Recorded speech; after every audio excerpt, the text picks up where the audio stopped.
secara singkat berarti orang yang memimpin suatu kelompok seperti keluarga, komunitas masyarakat, suku hingga negara. Selain itu, pemimpin berperan sebagai pencetus ide, penyemangat kelompok, mengayomi anggotanya. Sedangkan kepemimpinan adalah rangkaian kegiatan penataan berupa kemampuan mempengaruhi perilaku orang lain dalam situasi tertentu agar bersedia bekerja sama untuk mencapai tujuan yang ditetapkan. Jadi, dapat disimpulkan bahwa perbedaan pemimpin dan kepemimpinan secara sederhana yaitu pemimpin digunakan untuk mempresentasikan seseorang, sedangkan kepemimpinan adalah mempresentasikan sebuah tindakan. Oke, benar. Jadi pemimpin itu orangnya. Contoh yang paling sederhana itu ayah. Ayah di dalam keluarga itu pemimpin keluarga. Kita pemimpinan itu rangkaian proses kita ketika memilih seorang pemimpin. Kalau kemana lagi yang akan? Oke, silakan kelompok 3. Kami awal tinggal pemimpin adalah orang yang memiliki kelompok orang atau lebih baik organisasi maupun keluarga. Pemimpin adalah kemampuan seorang pemimpin untuk mengendalikan, memimpin, mempengaruhi pikiran, perasaan atau tingkah laku orang lain untuk mencapai tujuan yang telah ditentukan sebelumnya. Pemimpin adalah kapasitas kecerdasan, kewaspadaan, kemampuan berbicara atau verbal facility, keaslian, kemampuan menilai. Lalu kedua, tanggung jawab, mandiri, berinisiatif, tekun, percaya diri, agresif, dan punya hasrat untuk unggul. Ketiga, partisipasi aktif, memiliki sosialitas tinggi, mampu bergaul, kooperatif atau suka bekerjasama, mudah menunjukkan diri. Sifat seorang pemimpin yang baik, jujur, bertanggung jawab. Seorang pemimpin yang baik menunjukkan ketulusan, integritas dan keterbukaan dalam setiap tindakannya. Kedua, komite, berpandang ke depan dan menetapkan tujuan, memberi inspirasi yang cerdas dan percaya diri. Perbedaan pemimpin dan kepemimpinan, pemimpin digunakan untuk mempresentasikan seorang, sedangkan kata kepemimpinan mempresentasikan sebuah tindakan. Fungsi kepemimpinan menyusun strategi yang tepat. 2. Merancang taktik. 3. Penyelesaian masalah, problem solving. 4.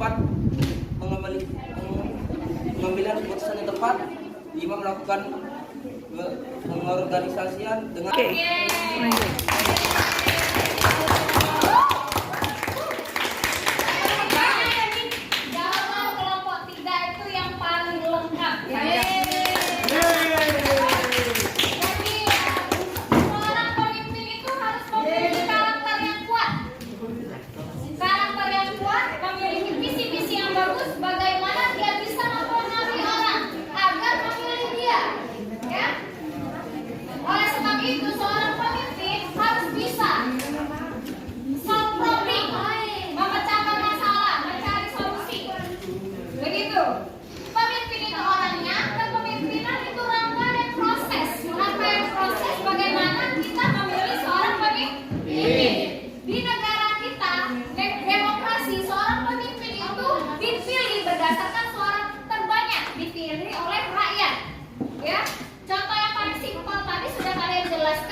Pemimpin itu adalah seseorang yang memiliki kecakapan suatu keadaan sehingga dapat mempengaruhi orang lain untuk mencapai suatu tujuan tertentu.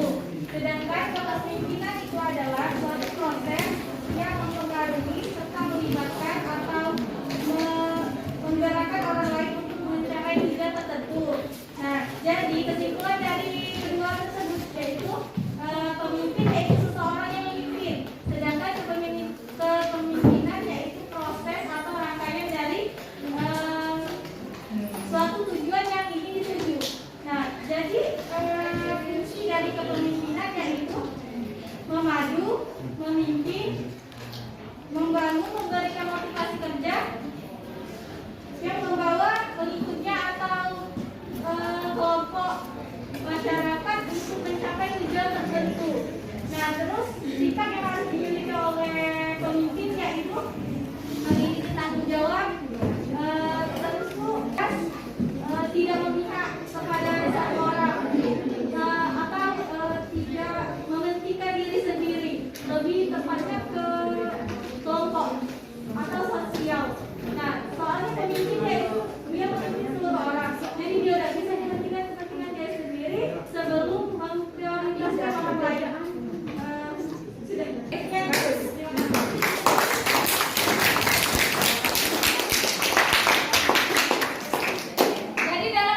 Kalian pernah mendengar kata kampanye? Pernah.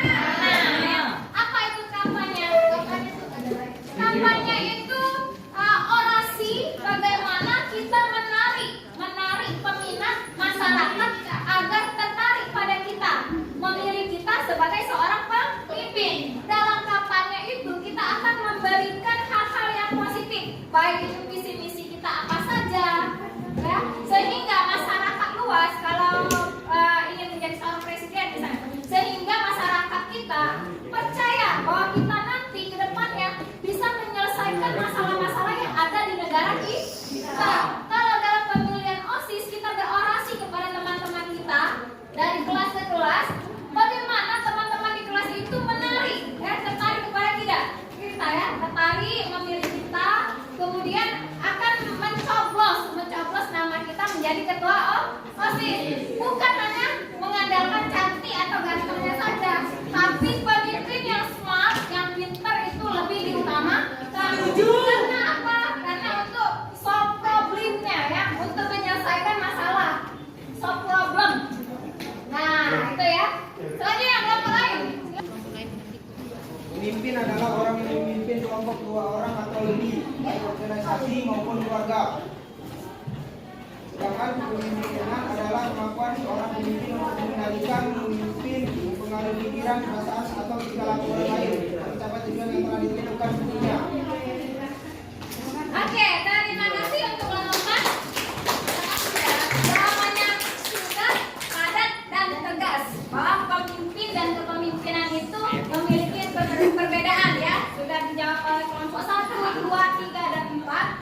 Ibu rasa kalian semua sudah paham dari proses demokrasi, pengertian demokrasi, kepemimpinan pemimpin ya. Nah, langkah selanjutnya kita akan mendalami apa itu OSIS. Ya, apa itu kepanjangan OSIS? Organisasi Siswa Intra Sekolah. Intra artinya organisasi itu ada di dalam sekolah, dan di dalam organisasi siswa intra sekolah ini, OSIS ini, kita diajari demokrasi secara langsung. Bagaimana kita mencari, memilih pemimpin, dan proses kepemimpinan itu akan kita laksanakan di lingkungan sekolah. Untuk itu, selanjutnya kalian setiap kelompok menyiapkan calon 1 orang. Setiap kelompok ya, setiap kelompok menyiapkan calon 1 orang untuk menjadi ketua OSIS. Lalu nanti kita debatkan setiap calon tersebut visi misinya, siapa yang terbaik menyampaikan visi misinya, menyampaikan